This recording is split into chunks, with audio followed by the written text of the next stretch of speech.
Qué tal amigos? Muy buenos días, muy buenas tardes. Qué gusto que nos acompañen en esta mañana mágica y maravillosa, en la cual nuestro tema es súper importante, súper interesante para las mamás y de gran ayuda porque vamos a hablar sobre asma. Así que por eso le digo que a esta hora y en este canal, ustedes están en el lugar correcto. Es porque soy mujer, yo soy Ana Yancy Moreno y esta es La Editorial.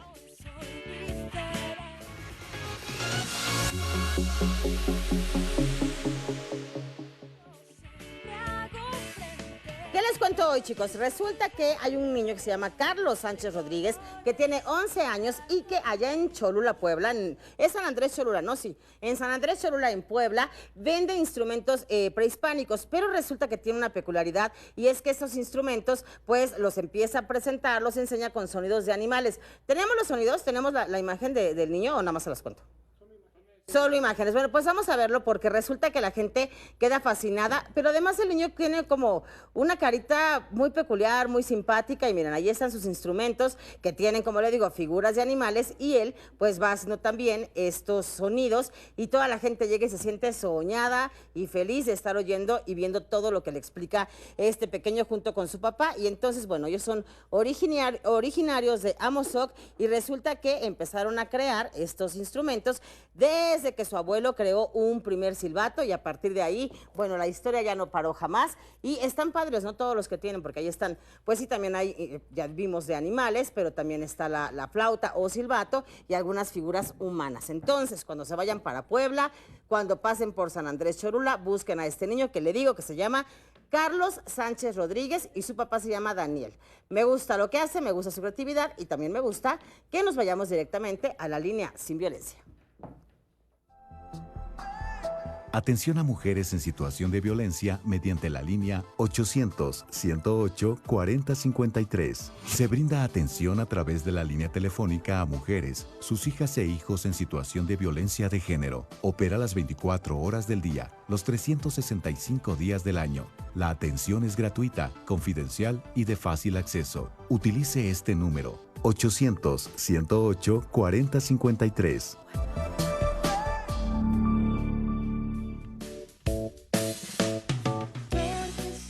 Ahí está la línea sin violencia, 800-108-4053 y también es importante que en este día nos vayamos a ver nuestra cápsula de bebés, los más sanos, los más fuertes, los más felices, los bebés mexiquenses. Vamos a verlo. Bebés más sanos, más fuertes y más felices. Hola, bienvenidas de nuevo a las cápsulas del programa Bebés Más Fuertes. Mi nombre es Karina Edith Romero Mendiola, guía educativa, y me acompaña Bebé Leo. En esta cápsula hablaremos sobre la importancia de enseñarle a tu bebé a ser empático en la etapa de 1 a 2 años de edad.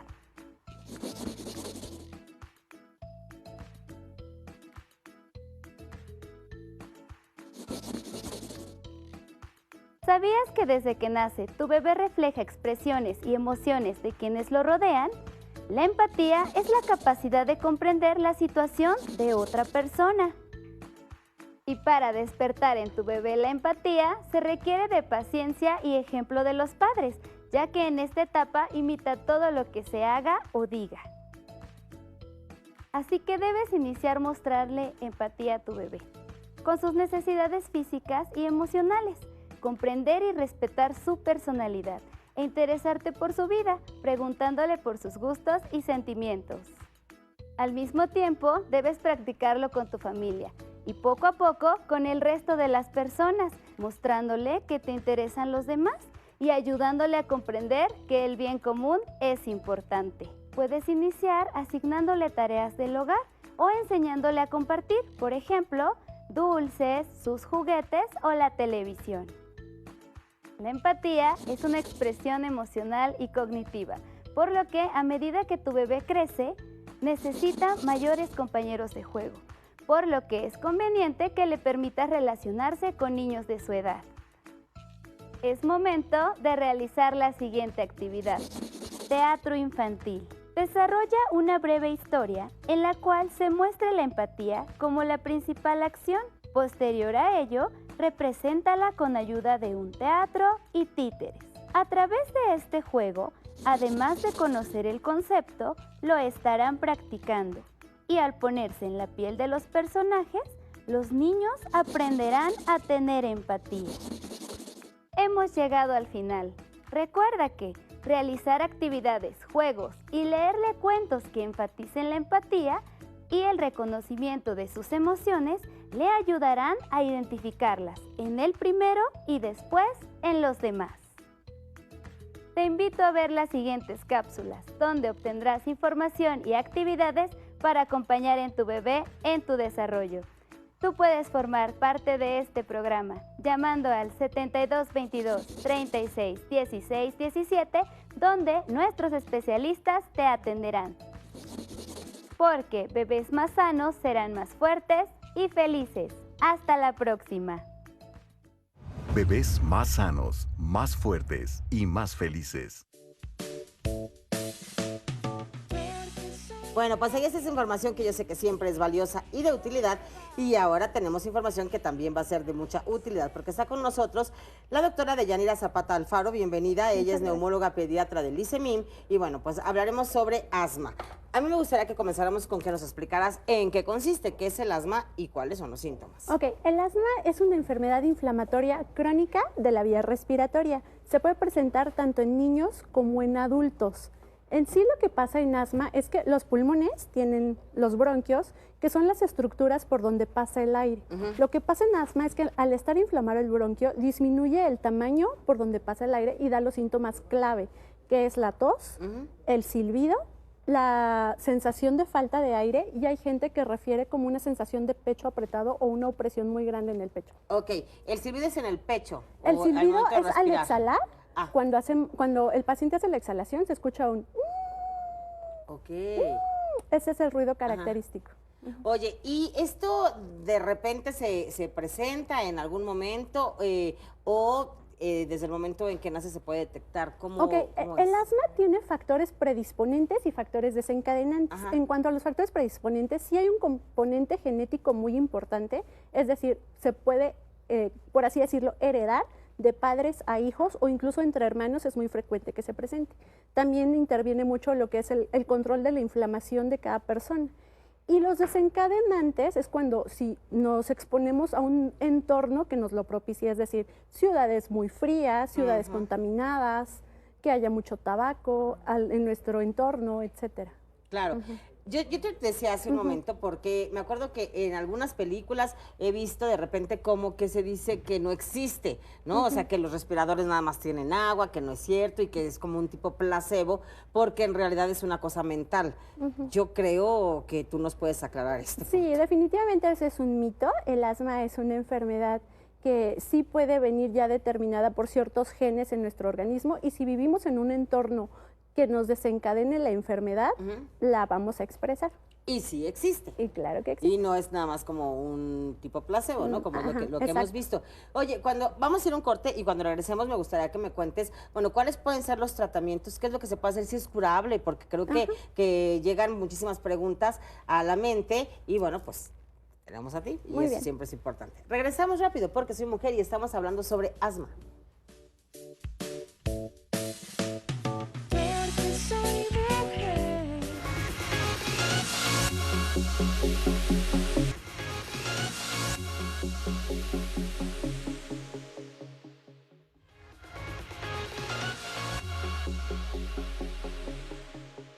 El asma es una afección donde las vías respiratorias se estrechan e hinchan, lo que puede producir mayor mucosidad. Esto puede dificultar la respiración y provocar tos, un silbido al exhalar y falta de aire. Especialistas de la Clínica Mayo destacaron que para algunas personas el asma es una molestia menor, pero para otras puede ser un problema considerable que interfiere en las actividades cotidianas y que puede producir ataques de asma que ponen en riesgo su vida. Indicaron que los síntomas del asma varían según la persona. Es posible que haya ataques de asma con poca frecuencia, síntomas solamente en ciertos momentos, como al ejercitarse o en todo momento. Los signos y síntomas del asma comprenden falta de aire, dolor u opresión del pecho, sibilancias al exhalar, signo común en los niños, problemas para dormir por falta de aliento y tos o sibilancia al respirar que empeora con un virus respiratorio, como un resfriado o gripe. Para algunas personas, los signos y síntomas del asma se exacerban en ciertas situaciones, al hacer ejercicio, que puede empeorar con el aire frío y seco, en el lugar de trabajo por vapores químicos, gases o polvo, y alergias desencadenadas por sustancias transportadas por el aire. Vamos al foro contigo, Ana.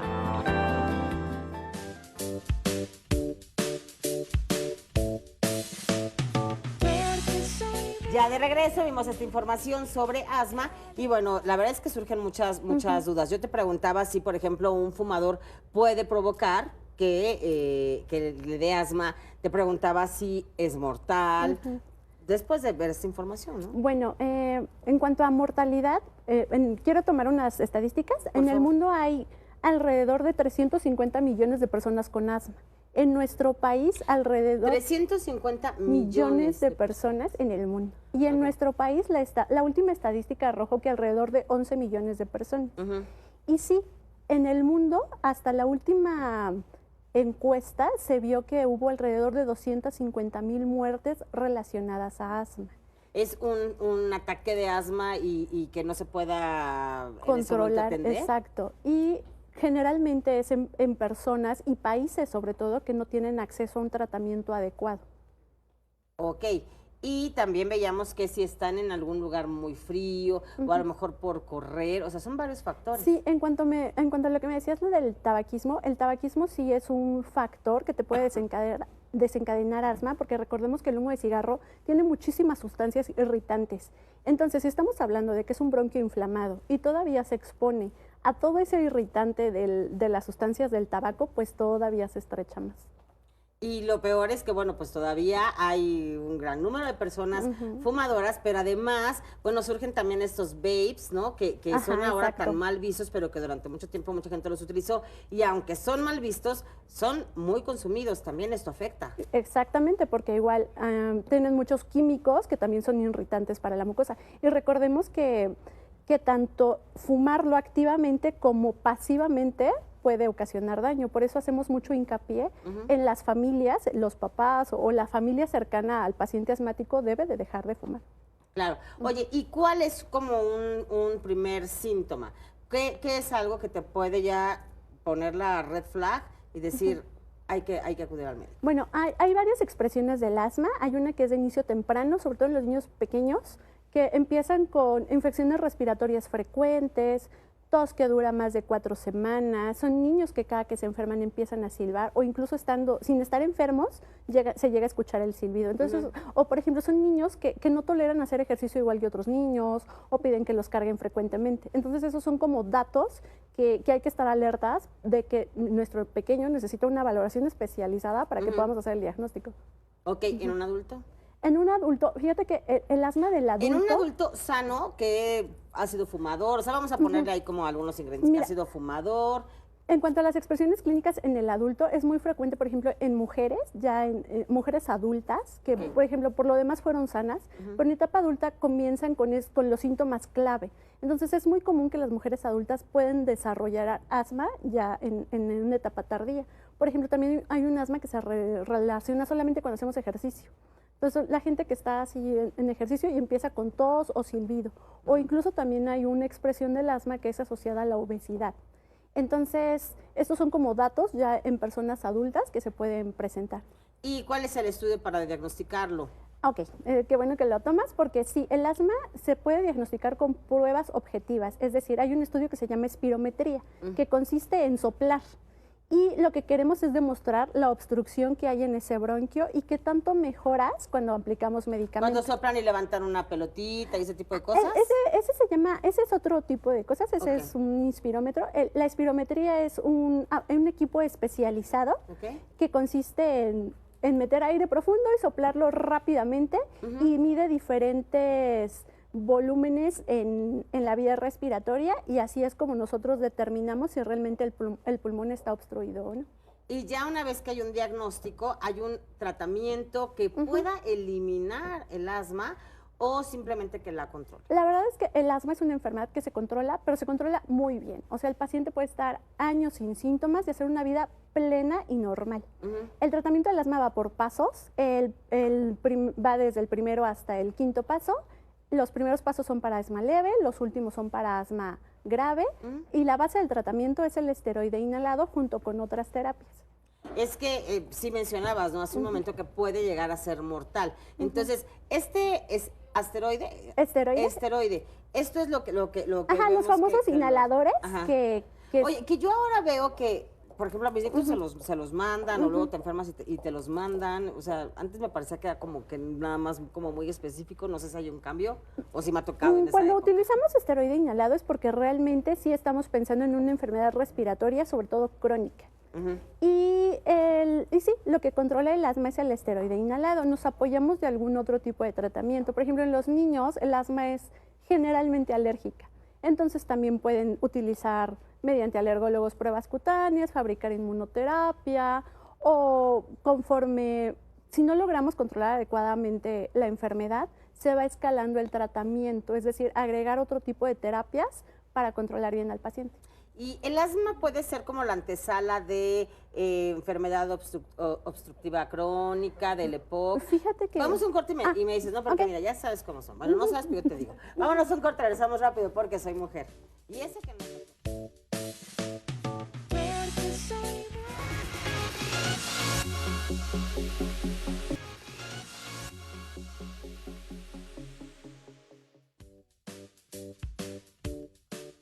Ya regresamos y bueno, yo te preguntaba antes de irnos al corte, estamos hablando de asma, por si usted acaba de encender el televisor, te preguntaba si es como la antesala de un EPOC o de una enfermedad pulmonar mayor. Fíjate que... Perdón, ¿asma es menor? No, son enfermedades distintas. Okay. Ajá. Y sí, las diferentes sociedades, tanto de neumología como alergología, aún lo tienen en discusión, porque sí se ha visto que las personas que fueron diagnosticadas de asma en etapas tempranas tienen una etapa muy estable, que realmente como si no tuvieran nada, y posteriormente, en el transcurso de la vida, empiezan nuevamente con síntomas. Y esto se le llama como el traslape asma-EPOC o síndrome de solapamiento de asma-EPOC. Okay. Entonces, sí, es muy frecuente que las personas que tuvieron diagnóstico de asma desarrollen posteriormente nuevamente una enfermedad pulmonar crónica. ¿Hay ciudades que no son amigables para las personas, para los niños, para los bebés que tienen asma? Sí, sobre todo las ciudades contaminadas, las ciudades grandes. Nuestra ciudad es un ejemplo de ello, pero también en los diferentes estudios se ha visto que las ciudades cercanas a las costas tienen mucha incidencia de asma. Tienen mucha incidencia. Es que acababa yo de leer de un personaje público, de un actor que tenía EPOC, pero se fue a vivir a Acapulco y entonces dice que vive maravilloso. Bueno, entonces que si no viviera ahí, seguramente tendría que utilizar oxígeno 24 horas al día y acá su vida había cambiado. Sí, a lo que voy es que, por ejemplo, en la costa el clima, por ejemplo, a algunas personas no les favorece y sí puede generarse mayor incidencia de asma, pero hay otras personas que no. O sea, a lo que voy es que no es igual para todos. Por eso es lo que hablaban al principio de la variabilidad de los síntomas, tanto en tiempo como en diferentes circunstancias. Claro, y además, bueno, hay muchas enfermedades y somos individuos, entonces cada quien lo puede vivir de una manera diferente, a lo mejor el avance también es distinto, pero sí es importante saber que a lo mejor, bueno, si tengo asma y decido irme a vivir a los Alpes suizos, no creo que me vaya muy bien, no sé. De hecho, sí está demostrado, hay un como mapamundi de asma a nivel mundial, que sí te demuestra que las ciudades o los países más fríos tienen una incidencia de asma mucho mayor que otros países. Sí, digo, es importante porque habrá quienes lo presenten, habrá quienes estén con temas pulmonares en la actualidad y que tengan la posibilidad de decir, bueno, puedo modificar mi vida, mi estilo de vida, el lugar donde voy a vivir y de esta manera pues también mejorar mi salud, ¿no? Eso es importante. Exacto. Oye, algo que quieras agregar para las personas que nos están viendo y que pues a lo mejor tienen algún pequeñito, tienen alguien en la familia que padece de asma. Y es que cada que recibes un diagnóstico, el que sea, generalmente pues es una preocupación porque es una merma a la salud, ¿no? Exacto, y también pues a los bolsillos de las familias, ¿no? Claro. Entonces, ¿es caro el tratamiento? Sí, el tratamiento suele tener un costo considerable. Sin embargo, también hay muchas medidas no farmacológicas que podemos establecer en nuestra casa. La primera de ellas es, sinceramente, limitar el consumo de tabaco de las personas en la familia.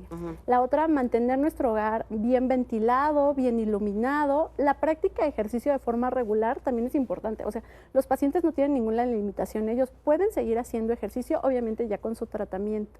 Y las medidas de control ambiental también son muy importantes, no exponernos a humos y a ciudades o a contaminación. Yo vi que, a título personal lo digo, durante el uso del cubrebocas, durante la pandemia, la verdad es que pasó como año y medio y no me enfermé de nada. O sea, cuando que sí tengo unas dos o tres episodios de gripa al año que no son nada amables y en aquel momento no sucedió. ¿Se podría recomendar eso? Mira, esto va encaminado a que el paciente haga una vida normal. Lo que tú comentas, sí, es lo que se vio en pandemia. O sea, la gente que se cuidó y tenía su tratamiento, la vivió tranquila como si nada. Entonces, sí, lo que se sugiere es llevar a cabo las medidas de higiene habitual, o sea, el lavado de manos, etcétera. Cuidarnos, o sea, porque una cosa muy importante es que cualquier resfriado o infección viral sí te exacerba demasiado la enfermedad. O sea, cada que te agarre un resfriado común, sí te puede exacerbar la enfermedad. Por eso hay que acudir pronto a recibir atención médica. Claro, hablaste del estilo de vida, hablaste de las habitaciones ventiladas, de evitar fumar y demás. ¿En la alimentación hay algo que sea recomendable? En niños pequeños se sugiere que la alimentación complementaria siempre tiene que ser completa y variada desde el inicio. También un factor protector se ha visto la lactancia materna, o sea, tener lactancia materna es un factor protector. Y en adultos, la verdad es que yo sigo sugiriendo también alimentación completa y variada. Perfecto, pues ahí nos queda muy, muy claro. Lo importante es, ya nos dijo nuestra doctora que los síntomas pueden ser variados, así que si sentimos de repente este silbido, esta tos, esta dificultad para respirar, pues lo importante es acudir al médico, pero acuérdense que si no, perdemos tiempo que puede ser muy, muy valioso en las diferentes afecciones, enfermedades que podemos presentar. Muchas gracias. A ustedes también muchísimas gracias y yo les dejo con todo cariño un beso, un abrazo y un gran aplauso porque soy mujer.